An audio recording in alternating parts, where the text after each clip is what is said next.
দেখুন এই ভাইটি দেলোয়ার হোসেন সাইদির স্মরণে কি সুন্দর একটি খুতবা শোনালো তার হুবহু কণ্ঠে।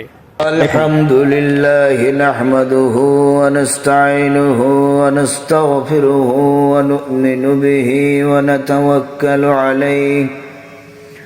ওয়া নাউযু বিল্লাহি মিন শুরুরি আনফুসিনা ওয়া মিন সাইয়্যাতি আ'মালিনা। من يهد الله فلا مضل له ومن يضلله فلا هادي له ونشهد أن لا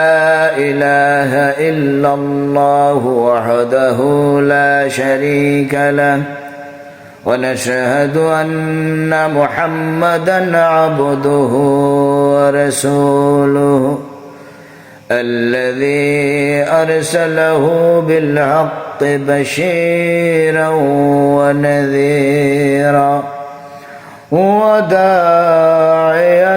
إلى الله بإذنه وسراجا منيرا